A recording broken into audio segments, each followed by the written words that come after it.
Hello my name is Vineet Singh and welcome to C Raman Luthra classes. आज हम concept पढ़ने वाले हैं मनी मार्केट के बारे में कि मनी मार्केट के बेसिक क्या क्वेश्चंस आपसे पूछे जा सकते हैं money demand, money supply, LM curve के ऊपर। तो हम इस कॉन्सेप्ट को आज पढ़ेंगे। तो सबसे पहली चीज मनी मार्केट में आती है मनी डिमांड। मनी डिमांड है क्या? मनी डिमांड का मतलब है कि demand for money is the total amount of money that the population of economy wants to hold in cash. कितना पैसा हमारी population of the country cash में होल्ड करना चाहती है, that is demand for money. Money demand function को अगर आप देखेंगे that is K Y minus H I. यहां वाई का मतलब है इनकम या आउटपुट। मैं बोलूंगा नेशनल इनकम या आउटपुट।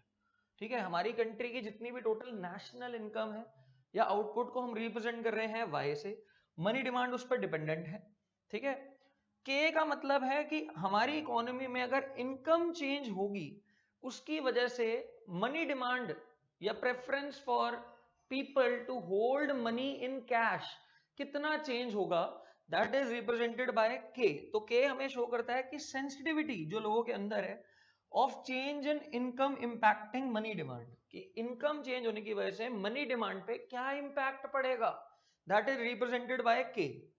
आई का है मतलब इंटरेस्ट रेट और एच का मतलब है सेम, कि इकोनॉमी में इंटरेस्ट रेट अगर चेंज हो जाए इससे कितना चेंज आएगा ऑन मनी डिमांड। ठीक है, तो sensitivity of change in interest rate impacting money demand, ये है एच। ये बहुत इंटरेस्टिंग है, इसको हम थोड़ा और डिटेल में समझते हैं मनी डिमांड फंक्शन को। तो मनी डिमांड फंक्शन रिप्रेजेंटेड है के वाई माइनस एच आई से, जहां वाई का मतलब है नेशनल इनकम या आउटपुट। ठीक है, आई का मतलब है इंटरेस्ट रेट। के हमें रिप्रेजेंट कर रहा है कि मनी डिमांड कितना चेंज होगा due to change in income. ठीक है, और यहां पर आगे प्लस है। ये प्लस रिप्रेजेंट करता है कि ये डायरेक्टली रिलेटेड है क्या, मनी डिमांड और वाई। मनी डिमांड और वाई जो है वो डायरेक्टली रिलेटेड है। जैसे जैसे हमारी इकोनॉमी में इनकम बढ़ेगी मनी डिमांड बढ़ेगी, इनकम कम होगी मनी डिमांड कम होगी। सिमिलरली यहां पर आई का मतलब है इंटरेस्ट रेट, एच का मतलब है इंटरेस्ट रेट चेंज होने की वजह से मनी डिमांड कितने से चेंज होगा। और यहां जो आगे माइनस है ये रिप्रेजेंट करता है कि इंटरेस्ट रेट और मनी डिमांड दोनों इनवर्सली रिलेटेड है। इंटरेस्ट रेट बढ़ेगा तो मनी डिमांड कम होगी, इंटरेस्ट रेट कम होगा तो मनी डिमांड बढ़ेगी। और एच यही बताता है हमें sensitivity of change in interest rate due to change in money demand, causing change in money demand. आगे चलते हैं इस कॉन्सेप्ट को लेके money demand. Money demand curve कुछ इस तरीके से दिखता है। हमें ये बात पता होनी चाहिए क्योंकि ये बेसिक चीजें जरूर हैं पर एग्जाम में पूछी जा सकती है कि मनी डिमांड कर्व में वाई एक्सिस पे इंटरेस्ट रेट आता है और एक्स एक्सिस पे मनी डिमांड। देखो इंटरेस्ट से मनी डिमांड का क्या रिलेशन है, ये बेसिकली इसकी स्पेक्यूलेटिव डिमांड है। स्पेक्यूलेटिव डिमांड मतलब आप समझें, इकोनॉमी में अगर इंटरेस्ट रेट आपको अच्छा मिल जाए तो आप अपना ज्यादा पैसा फिक्स डिपॉजिट्स, ठीक है, सेविंग्स अकाउंट्स, करंट तो नहीं मैं बोलूंगा, जिन पे आपको इंटरेस्ट मिलता है उन अकाउंट्स में पैसा रखना ज्यादा प्रेफर करोगे, या बॉन्ड्स में पैसा लगाओगे जो कि सस्ते हो जाएंगे, है ना। तो आप कैश में पैसा कम रखने की कोशिश करोगे, इसलिए आपके इंटरेस्ट रेट बढ़ते ही डिमांड फॉर मनी क्या हो जाएगी, कम। तो यहां पर इंटरेस्ट रेट और मनी डिमांड का relation money demand curve represent करता है, जो कि स्पेक्यूलेटिव डिमांड फॉर मनी है। आए आए मतलब जहां इंटरेस्ट रेट इन्वॉल्व होगा, आप यही सोचोगे यार कैश अपने पास रखने में फायदा है या उसको बैंक में या फिर कहीं जमा करा के इंटरेस्ट रेट ज्यादा कमाने में फायदा है। तो इसको बोलते हैं स्पेक्यूलेटिव डिमांड, जहां से आपकी रिटर्न्स ओरिएंटेड चीजें चेंज होती है। ठीक है, तो मनी डिमांड कर्व अगर आप देखेंगे तो डाउनवर्ड स्लोपिंग है, क्योंकि अभी मैंने पीछे भी आपको बताया कि इंटरेस्ट रेट और मनी डिमांड इनवर्सली रिलेटेड होते हैं, एक बढ़ता है दूसरा कम होता है, इसलिए ये डाउनवर्ड स्लोपिंग है। इसलिए क्या है, डाउनवर्ड स्लोपिंग। आगे इस कॉन्सेप्ट को लेकर चले, ठीक है, तो मनी सप्लाई का कॉन्सेप्ट आता है। बहुत सिंपल कॉन्सेप्ट है। मनी सप्लाई में फिर से वाई एक्सिस पे इंटरेस्ट रेट और एक्स एक्सिस पे मनी डिमांड की जगह मनी सप्लाई आएगा। यहां पर मनी सप्लाई कर्व जो है अगर आप देखेंगे तो पैरेलल टू वाई एक्सिस है। पैरेलल टू वाई एक्सिस वो रिप्रेजेंट करता है, क्यों? क्योंकि इंटरेस्ट चेंज होने से मनी सप्लाई चेंज नहीं होती।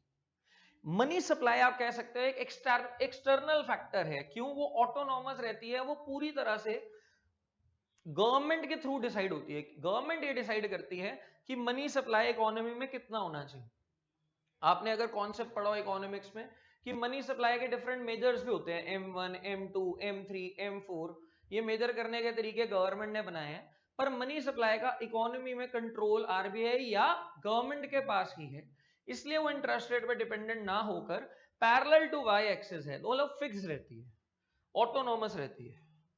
ठीक है, यहां पर प्राइस चेंज होने की वजह से ये बस शिफ्ट हो सकता है आगे पीछे, पर एम मतलब मनी सप्लाई, यहां पर वो फिक्स है। तो यहां पर अगर आप देखेंगे तो एम के ऊपर एक बार लगा हुआ है, रिप्रेजेंटिंग इट इज ऑटोनॉमस, मतलब ये एक्सटर्नल फैक्टर्स की वजह से डिसाइड हो रहा है, गवर्नमेंट डिसाइड कर रही है, हमारा इसमें कोई रोल नहीं। पर प्राइस चेंज हो सकता है जिससे मनी सप्लाई राइटवर्ड या लेफ्टवर्ड शिफ्ट हो सकता है। ठीक है, अगर प्राइस कम होगा, अगर आप खुद देखें ओवरऑल, अगर आपका डिनोमिनेटर कम हो जाए तो मनी सप्लाई बढ़ जाएगी, मनी सप्लाई राइटवर्ड चली जाएगी।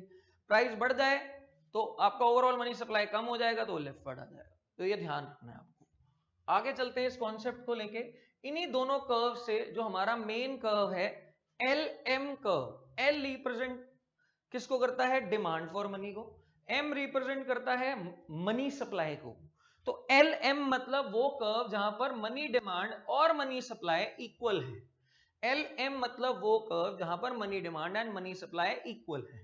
तो बेसिकली ये कर्व जो एल एम कर्व है वो कैसे डिराइव होता है? With the intersection of money demand and money supply, या फिर ये उन पॉइंट्स को रिप्रेजेंट करता है जहां पर मनी डिमांड और मनी सप्लाई इक्वल हो, या in short money market equilibrium में हो, जहां पर मनी मार्केट इक्विलिब्रियम में होगी। अब देखेंगे ये मनी डिमांड है, ये तीनों जो यहां पर लाइंस आप देख रहे हैं, एक मनी सप्लाई है। ठीक है, मनी सप्लाई कांस्टेंट है। मनी डिमांड जो है आपका, मान लीजिए पहला मनी डिमांड है LDY0, Y0 रिप्रेजेंट कर रहा है इनिशियल लेवल ऑफ इनकम पे। अब मनी डिमांड कर्व भी शिफ्ट हो सकता है, कैसे? अगर आपका इनकम बढ़ जाए, Y0 से Y1 हो जाए, तो आपका money demand curve rightward shift हो जाएगा, जिससे पहले आपका जो इक्विलिब्रियम था जहां पर मनी डिमांड और मनी सप्लाई इक्वल थे, वो ये पॉइंट था, पॉइंट ए मान लीजिए। ठीक है, इस पॉइंट को आप आगे ले गए, ये रिप्रेजेंट कर रहा है एक लेवल ऑफ इंटरेस्ट रेट को, representing to a level of income. ठीक है, अब क्या हुआ, जब आपकी इनकम बढ़ गई इकोनॉमी में, तो इससे आपका मनी डिमांड बढ़ गया, लोग ज्यादा पैसा कैश में रखने की कोशिश कर रहे थे, इसलिए आपका money demand curve rightward shift हो गया। राइटवर्ड शिफ्ट होने की वजह से अगर आपकी इनकम बढ़ चुकी है, आपकी पहले इनकम Y0 थी, अब Y1 हो चुकी है, मनी डिमांड राइटवर्ड शिफ्ट होने की वजह से आपका इंटरेस्ट रेट भी 5% से 7% हो गया, बढ़ गया। तो नया इंटरेस्ट रेट मिल गया मुझे, ये वाला। इनकम मेरी बढ़ चुकी थी Y0 से Y1, तो मुझे एक न्यू पॉइंट मिल गया जहां पर आपका इंटरेस्ट रेट ये 7% हो गया 5 से, और इस न्यू पॉइंट पे आपकी इनकम Y0 से Y1 हो गई। तो इंटरसेक्शन ऑफ दीज पॉइंट्स में को ये ब्लू पॉइंट मिल गया यहां ऊपर। सिमिलरली आप इन दोनों को ज्वाइन करके भी एलएम कर्व बना सकते हो, बट एक और एग्जांपल दिया गया है। मान लीजिए आपकी इकोनॉमी में इनकम अब बहुत ज्यादा कम हो गई, पहले से भी कम हो गई, अब Y0 से Y1 गए, बट Y1 से एकदम से आप Y2 पे आ गए, बहुत कम हो गई आपकी इनकम। इनकम कम होने की वजह से, अगर इनकम बढ़ने से आपका मनी डिमांड कर्व राइटवर्ड गया था, तो इनकम कम होने से आपका मनी डिमांड कर्व लेफ्टवर्ड आ जाएगा। सी ये रेड कर्व। ठीक है, मनी डिमांड कर्व लेफ्टवर्ड आने की वजह से आपका इंटरेस्ट रेट कम होकर 3% हो जाएगा। तो Y2 के साथ 3% इंटरेस्ट रेट से आपको ये रेड पॉइंट मिलेगा, तीसरा पॉइंट। तो इन तीनों पॉइंट्स को ज्वाइन करके आप एक LM कर्व बनाएंगे जो रिप्रेजेंट कर रहा है डिफरेंट पॉइंट्स जहां पर मनी मार्केट इक्विलिब्रियम में है, या money demand is equal to money supply. तो आई होप आपको डेरिवेशन इसकी क्लियरली समझ आई। इसमें बिल्कुल कॉन्सेप्ट क्लियर दिया गया है LM कर्व कैसे डिराइव होता है। अब आप LM कर्व के बारे में कुछ बातें समझ लें कि LM कर्व एक कर्व है जहां पर मनी मार्केट इक्विलिब्रियम में है, जहां पर Y एक्सिस पे इंटरेस्ट रेट आ रहा है और X एक्सिस पे इनकम आ रहा है या आउटपुट आ रहा है। वाई एक्सिस पे इंटरेस्ट रेट आ रहा है और एक्स एक्सिस पे इनकम या आउटपुट आ रहा है। इसके अलावा इसका स्लोप अपवर्ड है, showing a positive relation between interest rate and income in money market. फिर से सुन लीजिए, इसका स्लोप अपवर्ड है, showing a positive relation between interest rate and income in money market. ठीक है, आगे इस कॉन्सेप्ट के बेस पे कैसे कैसे एमसीक्यूज वो पूछ सकते हैं वो डिस्कस करेंगे, बट एक बहुत इंपॉर्टेंट कॉन्सेप्ट हम डिस्कस करने वाले हैं कि एलएम कर्व शिफ्ट कैसे होता है। एलएम कर्व शिफ्ट कैसे होता है, तो ये बहुत इजी है, ध्यान रखना। आपको मैं बता देता हूं कि अगर आपकी मनी सप्लाई बढ़ेगी तो एलएम राइटवर्ड जाएगा। तो आप कह सकते हैं मनी सप्लाई से एलएम डायरेक्टली रिलेटेड, आप कह सकते हैं। कहीं ना कहीं डायरेक्टली वर्ड नहीं बोलूंगा मैं, बट आप ये मान के चलिए कि मनी सप्लाई बढ़ेगी। देखिए कर्व ज्यादातर जब राइटवर्ड तब जाते हैं, ठीक है, जब वो बढ़ते हैं। तो आप ये मान लीजिए कि मनी सप्लाई बढ़ेगी तो एलएम राइट जाएगा, मनी सप्लाई कम होगी तो एलएम लेफ्ट जाएगा। ऑन द अदर हैंड, मैंने आपको बताया कि मनी सप्लाई और मनी डिमांड से ही एलएम कर्व डिराइव हुआ है, तो मनी डिमांड चेंज होने की वजह से भी एलएम शिफ्ट होगा, बिल्कुल होगा। वही अगर आप देखेंगे कि अगर मनी डिमांड बढ़ेगी, ठीक है, तो इससे क्या होगा, एलएम लेफ्ट जाएगा, कम हो जाएगा। तो मनी डिमांड अगर बढ़ेगी तो एलएम लेफ्ट जाएगा, मनी डिमांड अब कम होगी तो एलएम राइट जाएगा। मनी डिमांड क्यों चेंज हो सकती है ये आपको पता है, या तो आपकी इनकम के चेंज होने की वजह से, या तो इंटरेस्ट रेट के चेंज होने की वजह से मनी डिमांड चेंज हो सकती है। तो वो आप अकाउंट करके चलेंगे फैक्टर। अगर इनकम बढ़ गई मान लीजिए इकोनॉमी में, तो मनी डिमांड का राइटवर्ड जाएगा, ठीक है, बढ़ जाएगा, जिससे आपका आप समझ सकते हैं कि एलएम कहां चला जाएगा, लेफ्ट। इस टाइप के क्वेश्चंस भी आ सकते हैं।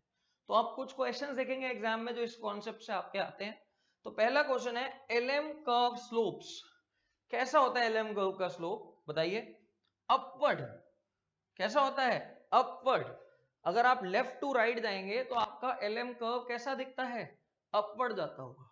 तो इसका आंसर है अपवर्ड। अगला question, which of the following statement is correct. अगर आप इसमें रीड करेंगे कि एलएम कर्व राइट जाएगा जब मनी सप्लाई बढ़ेगी, इनमें से देखेंगे बड़े सारे ऑप्शंस आपको दिख सकते हैं, तो आप इजीली ये क्वेश्चन क्रैक कर सकते हैं, ठीक है, आराम से। तो आप देख, इसका आंसर आप मुझे बताएंगे। ये आंसर क्वेश्चन में थोड़ा सा ट्विस्ट और थोड़ी दिक्कत है, इसका आंसर आप मुझे कमेंट्स में बताएं। मैं चाहता हूं कमेंट्स में डिस्कस करूं ये वाला क्वेश्चन स्पेसिफिकली। इसमें थोड़ी सी दिक्कत है, देखते हैं। अगला देखेंगे, the LM curve has a slope. कौन सा स्लोप, अगर अपवर्ड जा रहा है तो कैसा स्लोप होगा, बताएं। पॉजिटिव। कैसा स्लोप होगा, पॉजिटिव। अगला, decrease in money supply will shift LM to the. ये भी आपको मैंने बताया था कि अगर मनी सप्लाई कम हो रही है तो एलएम कर्व कहां जाएगा, लेफ्टवर्ड। मनी सप्लाई बढ़ रही है तो कहां जाएगा, राइटवर्ड। तो इसका आंसर है लेफ्ट। तो इस टाइप के क्वेश्चंस आपके एग्जाम में एलएम कर्व से रिलेटेड आए हुए हैं और आ सकते हैं। और कुछ क्वेश्चन मैंने साथ साथ कॉन्सेप्ट के भी डिस्कस किए। आपको पता होना चाहिए एक्स एक्सिस क्या रिप्रेजेंट होता है, वाई पे क्या होता है, कब कौन सा कर्व शिफ्ट होता है, कब कौन सा कर्व क्या रिप्रेजेंट करता है, कैसे डिराइव होता है, ये बातें आपको पता होनी चाहिए। आई होप मैंने इस वीडियो में आपको एक ब्रीफ दे पाया इस कॉन्सेप्ट के ऊपर। Thank you everyone, take care.